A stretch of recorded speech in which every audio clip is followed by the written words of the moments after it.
Okay, good afternoon dear students. तो आज हम reproductive biology of flowering plants का लास्ट टॉपिक पढ़ने जा रहे हैं, दैट इज पॉली एम्ब्रियोनी। तो आज का हमारा लेक्चर होगा पॉली एम्ब्रियोनी। देखो, जिस तरह कल हमने डिस्कस किया था यानी एपोमिक्सिस के बारे में, तो आज हम डिस्कस करेंगे पॉली एम्ब्रियोनी। आप इस टर्म से ही पहचान पाते हैं, poly means many, embryo means embryo.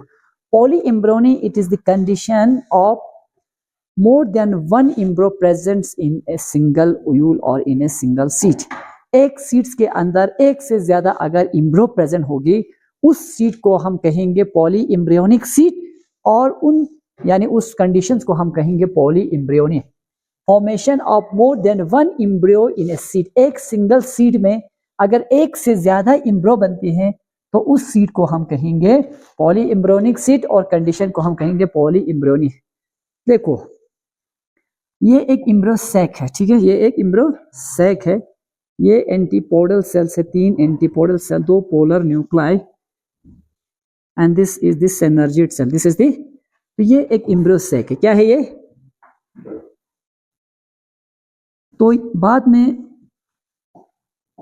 इसके एम्ब्रियो सैक के तो ये तो ओव्यूल है। ये क्या है? ये कंप्लीट स्ट्रक्चर है एक ओव्यूल की। तो फर्टिलाइजेशन के बाद ये पूरा ओव्यूल सीड में चेंज होगा, लेकिन इस ओव्यूल के जब ये पूरा ओव्यूल सीड में चेंज होगा, लेकिन इस ओव्यूल के अंदर होनी चाहिए एक ही एम्ब्रियो। लेकिन अगर इसके अंदर 2 या 3 4 एम्ब्रियो बन रहे हैं, तो इस कंडीशन को हम क्या कहेंगे? इस कंडीशन को हम क्या कहेंगे? इस कंडीशन को हम कहेंगे पॉली एम्ब्रियोनी। देखो, एक एम्ब्रियो,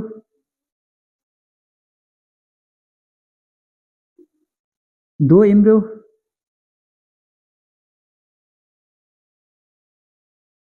3 एम्ब्रियो। मान लो यहाँ पे मैंने दिखाया 3 एम्ब्रियो प्रेजेंट है। किसमें? एक एम्ब्रियो सैक के अंदर 3 एम्ब्रियो प्रेजेंट है। 3 एम्ब्रियो एक ओव्यूल के अंदर यानी एक सीड के अंदर 3 एम्ब्रियो दिखा। तो ये मैं किस कंडीशन को दिखा रहा हूँ? मैं दिखा रहा हूँ यहाँ पे पॉली एम्ब्रियोनी की कंडीशन को। किसको दिखा रहा हूँ? पॉली एम्ब्रियोनी की कंडीशन को दिखा रहा हूँ।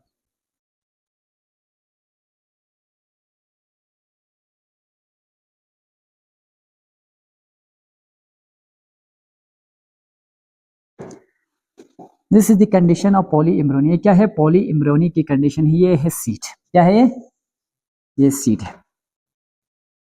देखो, इस सीड में आपको क्या नजर आ रहा है? इस सीड में आपको नजर आ रहा है एक से ज्यादा एम्ब्रियो है, more than one embryo, more than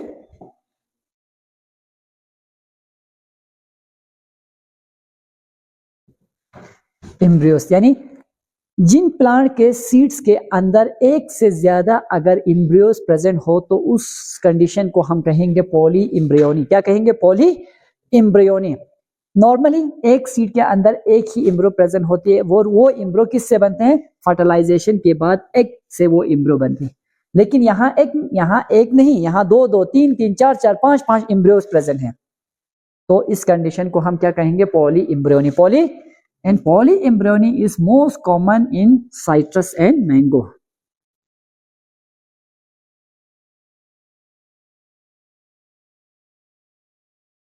तो पॉली एम्ब्रियोनी का कंडीशन बहुत कॉमन है। किन में?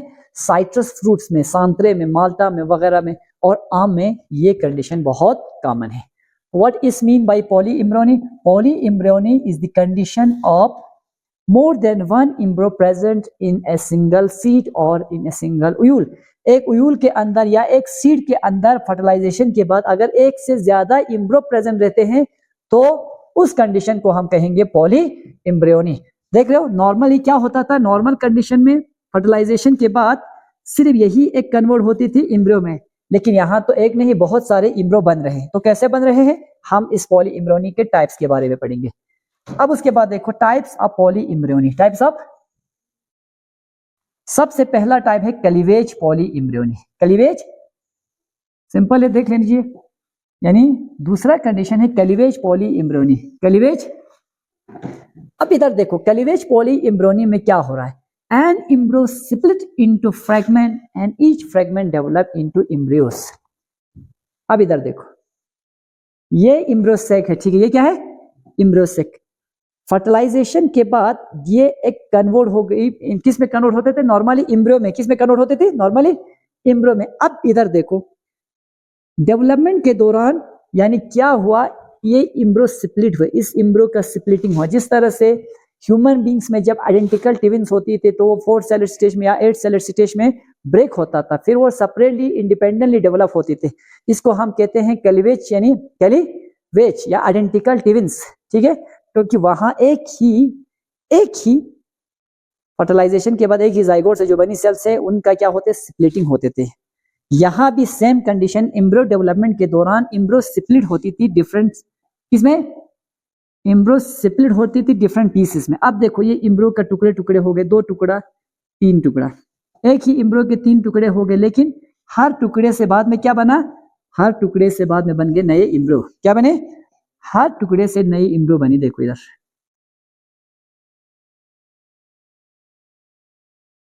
एक, 2,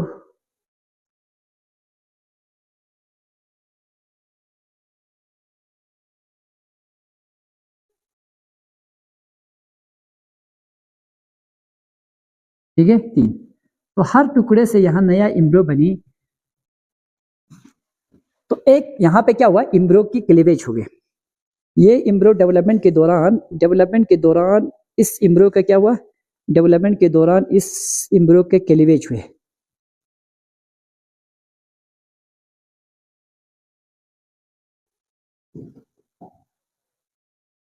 तो यहां पे ये फ्रेगमेंट्स है या पीसेस है। अब ये हर एक पीस इंडिपेंडेंटली क्या हो गया, इंडिपेंडेंटली हर एक पीस ने डेवलप की नई embryo. Each piece develops into separate embryo, each piece develop into separate embryo.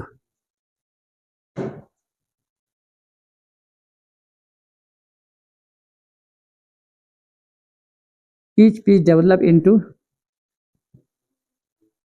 Separate embryo. तो पहला टाइप पॉली एम्ब्रियोनी का कौन सा है? Cleavage poly embryony, cleavage poly embryony. तो क्लीवेज पॉली एम्ब्रियोनी में क्या हो रहा था? क्लीवेज पॉली एम्ब्रियोनी में एक सिंगल एम्ब्रियो डेवलपमेंट के दौरान जब वो बन रहे होते उस वक्त उनके सेल्स में स्प्लिटिंग हुए, उसी एक सिंगल एम्ब्रियो के 2 या 3, 4, 5 पीसेस बन गए। फिर हर पीसेस एक पीस से नए नए एम्ब्रियो बनी। तो एक्चुअली इन सारे एम्ब्रियो का ओरिजिन किससे है? एक ही सेल से। इन सारे एम्ब्रियो का ओरिजिन कहां से? एक ही एम्ब्रियो से। एक ही एम्ब्रियो का डेवलपमेंट के दौरान टुकड़े हो गए, फिर हर अलग अलग टुकड़े से नई एम्ब्रियो बनी।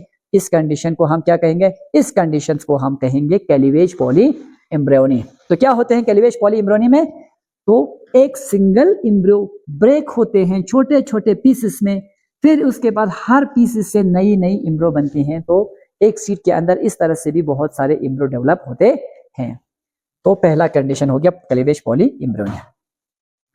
अब दूसरा कंडीशन देख लीजिए, सिंपल पॉली एम्ब्रियोनी। हाँ सॉरी, क्लीवेज पॉली एम्ब्रियोनी के बाद दूसरा है adventive poly embryony. Adventive poly definition देखो, additional embryos are formed from somatic cell integument और न्यूक्लियस ऑफ एन एडवेंटिव का मतलब एडवेंटिशियस। नॉर्मली मैं यहां पे बनाऊंगा embryo sac. Normally embryo sac के अंदर जो एग प्रेजेंट होती है, ये एक किसका फॉर्मेशन करते हैं? एम्ब्रियो का। नॉर्मल कंडीशन में एग से ही एम्ब्रियो बनती है, एग से ही एम्ब्रियो बनती है। लेकिन अगर इस सीड के अंदर दूसरा एम्ब्रियो बनाया, लेकिन दूसरा एम्ब्रियो किसने बनाया? दूसरा एम्ब्रियो बनाया अगर किसी इंटीग्यूमेंट के किसी सेल ने या न्यूक्लियर टिश्यू के किसी सेल ने एम्ब्रियो बनाया, तो वो एम्ब्रियो को उस कंडीशन को हम कहेंगे एडवेंटिव पॉली एम्ब्रियोनी। अब इधर देखो, इसके इर्द गिर्द न्यूक्लियर सेल है, ये न्यूक्लियर सेल भी अंदर आगे आने के बाद ये न्यूक्लियर सेल पहले प्रोट्रूड होके कहां आ रहे हैं? प्रोट्रूड होके इनसाइड आ रहे हैं न्यूक्लियर सेल।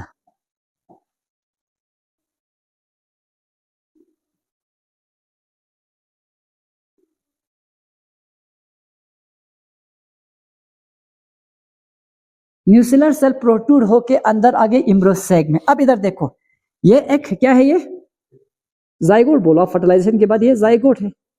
अब इस जाइगोट ने एक एम्ब्रियो बनाई, ठीक। लेकिन दूसरा इम्ब्रो यहां किसी इंटुगमेंट के सेल ने बनाई, दूसरा इम्ब्रो यहां किसी इंटुगमेंट के सेल ने, तीसरा इम्ब्रो यहां पे किसी न्यूसिलर टिश्यू के सेल ने बनाई। तो यहां 3 इम्ब्रो तो बनी। अब इधर देखो, इस इम्ब्रो का फॉर्मेशन किससे हुआ? इस इम्ब्रो का फॉर्मेशन हुआ फर्टिलाइज्ड एग से, यानी जाइगोट से। इस इम्ब्रो की formation, embryo formed by nucellar cell,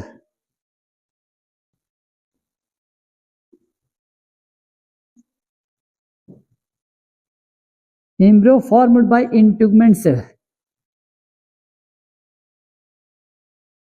तो देखो यहां पे 3 इम्ब्रो दिखाया मैंने, तीनों इम्ब्रो अलग अलग सेल ने बना। एक इम्ब्रो फर्टिलाइजेशन होने के बाद जाइगोट से बनी, दूसरा इम्ब्रो किसी इंटुगमेंट या न्यूसिलर के सेल ने बनाई, ठीक है, तीसरा इम्ब्रो किसी न्यूसिलर टिश्यू के सेल ने बना। तो यहां 3 इम्ब्रो का फॉर्मेशन तो हुआ, लेकिन बाकी 2 इम्ब्रो का फॉर्मेशन किसी स्पोरोफिटिक सेल से हुई, यानी किसी न्यूसिलर टिश्यू के सेल से हुई या किसी इंटुगमेंट के सेल से हुई।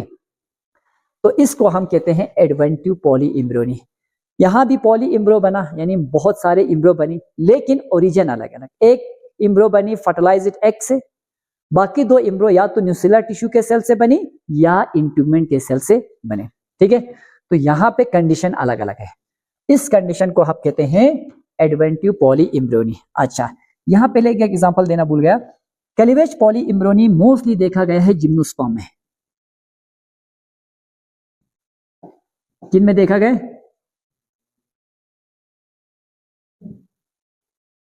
जिम्नोस्पर्म्स में। नोट करो इसको। अब इसका भी एक एग्जांपल देता हूं। साइट्रस, साइट्रस जानते हो, यानी साइट्रस फ्रूट, मैंगो, सॉरी संतरा वंतरा वगैरह, ठीक है। अब तीसरा कहां गया भाई? क्लीवेज पॉली इम्ब्रोनी, उसके बाद आते हैं एडवेंटिव पॉली इम्ब्रोनी, उसके बाद आते हैं simple polyembryony. Simple poly, इसका डिफिनेशन देखो, occur due to presence of more than 1 embryo sac in an ovule. अब ये कंडीशन थोड़ा सा अलग है, इधर देखो। तो तीसरा सिंपल पॉली इम्ब्रोनी कैसे बनती है? अगर इधर देखो, अगर एक ओव्यूल के अंदर एक से ज्यादा इम्ब्रोसैक प्रेजेंट हो, एक से ज्यादा इम्ब्रोसैक। अब मैं इधर दिखाऊंगा, देखो, यानी एक सिंगल ओव्यूल के अंदर अगर एक से ज्यादा इम्ब्रोसैक प्रेजेंट हो, एक इम्ब्रोसैक यहां पे, एक, 2 सिनर्जिड, 3 एंटीपोडल, एक इम्ब्रोसैक ये हुआ, दूसरा इम्ब्रोसैक हुई ये, दिस इज एक, this is 2 synergid cell and this is 3 antipodal cell। ये तीसरा इम्ब्रोसैक मैं दिखाऊंगा यहां पे, 3 एंटीपोडल सेल, 2 पोलर न्यूक्लियाई, 1 एक 2 synergid सेल। चौथा इम्ब्रोसैक मैं दिखाऊंगा यहां पे, 3 एंटीपोडल सेल, 2 पोलर न्यूक्लियाई, एक 2 synergid सेल। तो आप मुझे बताओ, एक ओव्यूल के अंदर कितनी इम्ब्रोसैक है? 4। तो ऑटोमेटिकली 4 इम्ब्रोसैक हुआ, तो हर इम्ब्रोसैक एक एक इम्ब्रोसैक से क्या बनेंगे? अलग अलग इम्ब्रो बनेगी, ठीक है। देखो, अब इस एग का फर्टिलाइजेशन, यहां पे एक है, इस एग का फर्टिलाइजेशन के बाद ये एक इम्ब्रो बनाएंगे, यहां एक प्रेजेंट है, ये एक फर्टिलाइजेशन के बाद एक इम्ब्रो बनाएंगे, यहां एक प्रेजेंट है, फर्टिलाइजेशन के बाद ये एक अलग सेपरेट इम्ब्रो बनाएंगे, यहां एक है, फर्टिलाइजेशन के बाद ये भी एक सेपरेट इम्ब्रो की फॉर्मेशन करेगी, ठीक है। अब इधर देखो, एक इम्ब्रो यहां बनी,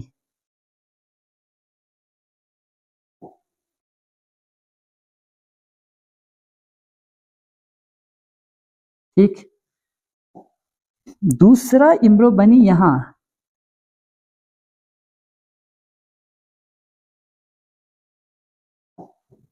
तीसरा इम्ब्रो बनी यहां,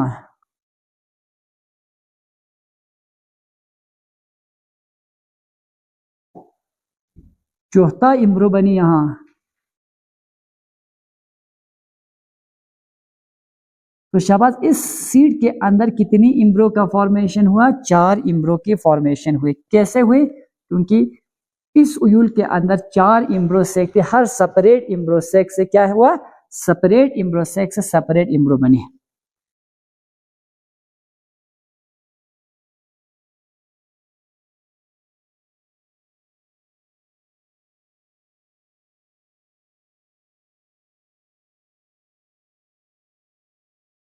एक सिंगल उयूल में बहुत सारे इम्ब्रो थे, इसलिए बहुत सारे इम्ब्रो होने की वजह से इसमें क्या बन रहे हैं, बहुत सारे इम्ब्रो की वजह से बहुत सारे इम्ब्रोसेक की वजह से बहुत सारे इम्ब्रोज बन रहे हैं, पॉली इम्ब्रियोनी।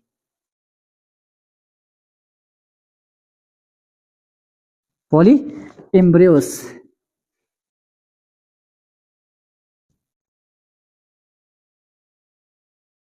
इसका एक एग्जांपल है ब्रासिका। ठीक है, यहां तक समझ आया।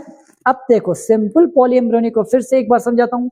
किसकी वजह से, एक ही उयूल के अंदर अगर एक से ज्यादा इम्ब्रोसेक प्रेजेंट है तो उस सीड के अंदर ऑटोमेटिकली एक से ज्यादा इम्ब्रो प्रेजेंट होंगी। ये मोस्टली देखा है ब्रासिका के प्लांट की स्पीशीज में।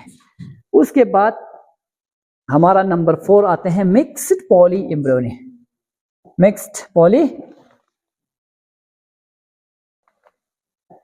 occur due to entry of more than one pollen tube in an embryo-sac of an ovule, fertilizing synergid antipodal cells in addition to egg। ये कंडीशन थोड़ा हटके, यहाँ पे एक से ज्यादा इम्ब्रो बनने के पीछे यानी number of pollen tube entry पे डिपेंड करते हैं कि उस इम्ब्रोसेक के अंदर कितनी पोलन ट्यूब इंटर हुए। अगर 2 या 3 पोलन ट्यूब इंटर हुए हो तो हर पोलन ट्यूब के अंदर से क्या आएंगे, मेल गैमीट। तो किसी मेल गैमीट ने एग को फर्टिलाइज किया होगा, किसी मेल गैमीट ने सिनर्जिड सेल को फर्टिलाइज किया होगा, किसी मेल गैमीट ने एंटीपोडल सेल को यानी फर्टिलाइज किया होगा। ये भी हम एक डायग्राम के माध्यम से अच्छे से समझाऊंगा। ठीक है,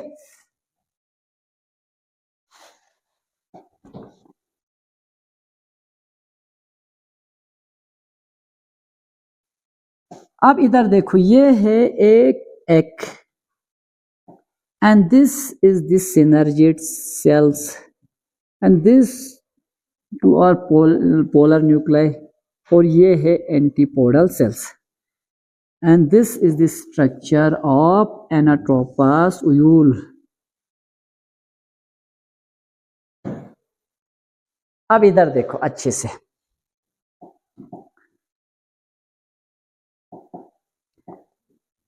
अब एक पोलन ट्यूब की एंट्री हुई, वो पोलन ट्यूब चले गए सीधे सिनर्जिड सेल में। अब इसने भी 2 मेल गैमीट को रिलीज किया। किसको रिलीज किया है, 2 मेल गैमीट। एक मेल गैमीट जाके फर्टिलाइज किया किसको, इस एग को। दूसरे मेल गैमीट जाके फर्टिलाइज किया इस, दूसरा मेल गैमीट जाके फर्टिलाइज किया इसको। तो यहाँ 3 पोलर न्यूक्लाई की फर्टिलाइजेशन। जिस गैमीट ने एग को फर्टिलाइज किया वो बाद में किस में कन्वर्ट हो जाएंगे, वो बनेगी इम्ब्रियो। अब दूसरा और एक पोलन ट्यूब ने एंट्री ली, उसने जाके दूसरे सिनर्जिड सेल को फर्टिलाइज किया अपने मेल गैमीट में। ये भी फर्टिलाइज हुआ तो ये भी क्या बनाएंगे, एक इम्ब्रियो बनाएंगे। तीसरा पोलन ट्यूब आई, वो पोलन ट्यूब यहां से जाके वो सीधे यहां से जाके किसी एंटीपोडल सेल को फर्टिलाइज करेंगे। तो वो भी किस में कन्वर्ट होगा, वो भी जाइगोट में कन्वर्ट होगी, फिर आगे जाके वो भी इम्ब्रो बनेंगे। अब देखो यहां पे 3 डिफरेंट पोलन ट्यूब की एंट्री हुई। 3 पोलन ट्यूब्स ने एंट्री ली तो किसी एक की मेल गैमीट ने जाके एग को फर्टिलाइज की तो एग कन्वर्ट होगी इम्ब्रो में। दूसरे पोलन ट्यूब से आने वाले गैमीट ने एक सिनर्जिड सेल की न्यूक्लाई को फर्टिलाइज किया, वो भी कन्वर्ट हो गई इम्ब्रो में।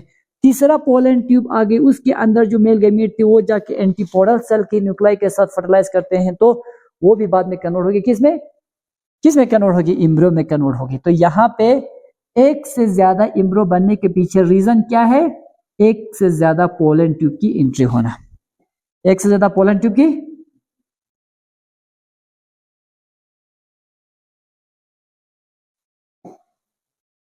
यहां पे 3 इम्ब्रो की फॉर्मेशन होगी, लेकिन किसकी वजह से बनी, या एंटीपोडल सेल, एक पोलन ने अलग से एक सब मेल गैमीट ने सेपरेट फर्टिलाइज किया एंटीपोडल सेल को, या किसको फर्टिलाइज करने की वजह से, सिनर्जिड सेल को। occur due to entry of more than one pollen tube, occur due to entry of more than, एक से ज्यादा पोलन ट्यूब की एंट्री होने की वजह से। तो ये सारे क्या है, दिस इज पोलन ट्यूब, तो ये सारे क्या है, ये पोलन ट्यूब से, पोलन, एक से ज्यादा पोलन ट्यूब इंटर हो रहे हैं एम्ब्रोसेक के अंदर, तो उनके द्वारा कैरिंग किए हुए मेल गैमीट्स ने या तो जाके एग को फर्टिलाइज करते हैं तो एक्साइगोट में कन्वर्ट हो रही है, सिनर्जिड सेल को फर्टिलाइज करते तो सिनर्जिड सेल कन्वर्ट हो रही है, एंटीपोडल सेल को कन्वर्ट करें एंटीपोडल सेल भी एम्ब्रो में कन्वर्ट हो रही है। एक बेस्ट एग्जांपल देता हूं,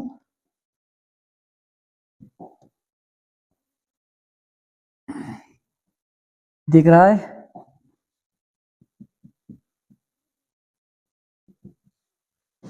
यानी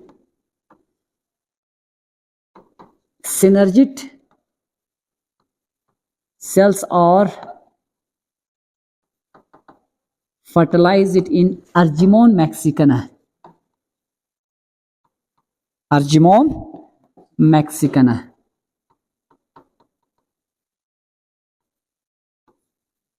अब इधर देखो, अर्जिमोन मैक्सिकाना के केस में जो डिफरेंट पोलन ट्यूब आ रहे हैं, एक पोलन ट्यूब से आए हुए मेल गैमीट जो वो एग को फर्टिलाइज करते, लेकिन दूसरे पोलन ट्यूब के द्वारा आए हुए मेल गैमीट वो जाके सिनर्जिड सेल को फर्टिलाइज करती है, तो सिनर्जिड सेल भी कन्वर्ट हो जाते हैं किसमें, एम्ब्रियो में, सिनर्जिड सेल भी एम्ब्रियो में कन्वर्ट होती है। तो in case of Argemone mexicana, the another pollen tube carrying the male gamete fertilizes the synergid cell like the egg cell. A synergid cell also converted into embryo. Such seed also consists of too many embryos. So उन seeds में भी क्या होगा, polyembryonic का case होगा, polyembryonic. इसी तरह दूसरा केस देखो, antipodal cells are fertilized, antipodal cells are fertilized in Ulmus mexicana. और एक स्पीशीज है जिसका नाम है अल्मस मैक्सिकाना। अल्मस मैक्सिकाना के केस में जो पोलन ट्यूब, दूसरा पोलन ट्यूब है, वो जो मेल गैमीट लेके आती है, वो मेल गैमीट जाके किसको फर्टिलाइज करते हैं, एंटीपोडल सेल्स को फर्टिलाइज करते हैं, एंटीपोडल सेल्स को। इसी तरह से इन सीड्स में पॉलिक एम्ब्रियोनिक का कंडीशन डेवलप होती है। तो आपने मिक्स्ड पॉली एम्ब्रियोनी पढ़ा, तो मिक्स्ड पॉली एम्ब्रियोनी में क्या होती है, एक तो देखो, एक पोलन ट्यूब से आए हुए मेल गैमीट, उसका पहला मेल गैमीट एक को फर्टिलाइज करेंगे, फिर एक जाइगोट बनेंगे, फिर जाइगोट में फर्दर डेवलपमेंट होकर वो एम्ब्रियो में कन्वर्ट होते हैं, ठीक। अब दूसरा पोलन ट्यूब एक्सटेंड हुए तो वो भी वहां तक पहुंचते हैं, एम्ब्रियोसैक तक, फिर उस पोलन ट्यूब के द्वारा आए हुए मेल गैमीट जाके सिनर्जिड सेल को फर्टिलाइज करते हैं, तो सिनर्जिड सेल भी एम्ब्रियो में कन्वर्ट होती है। इसी तरह तीसरा कोई पोलन ट्यूब आके वो उसके द्वारा लाई हुए मेल गैमेट जाके इस एंटीपोडल सेल्स के न्यूक्लियाई के साथ फ्यूज करते, तो एंटीपोडल सेल जो है वो भी एम्ब्रियो में कन्वर्ट हो सकते हैं। तो मिक्सिड में एग से भी एम्ब्रियो बनती है, बाकी अदर सेल जो एम्ब्रियोसैक में है उनसे भी एम्ब्रियो बनती है, लेकिन सब में फर्टिलाइजेशन होकर एम्ब्रियो बनती है। तो इस कंडीशन में भी उन सीड्स में मेनी एम्ब्रियोस प्रेजेंट होते हैं, पॉली एम्ब्रियोनिक का केस। तो अब देखो significance of poly embryony. Poly embryony के क्या फायदे हैं, पॉली एम्ब्रियोनी के सबसे पहले फायदे हैं, अगर एक एम्ब्रियो में माल न्यूट्रिशन हुए, वो सीड को जर्मिनेट नहीं कर पाया, तो दूसरा एम्ब्रियो से भी सीड जर्मिनेशन हो सकती है। तो इसी पे ये लेक्चर खत्म होती है, और इसी लेक्चर के साथ रिप्रोडक्टिव बायोलॉजी ऑफ एंजियोस्पर्म भी कंप्लीट खत्म होते हैं, ठीक है। नेक्स्ट लेक्चर में हम 1-2 सेशन टेस्ट सीरीज पे या क्वेश्चन आंसर्स पे रखेंगे। Thank you so much.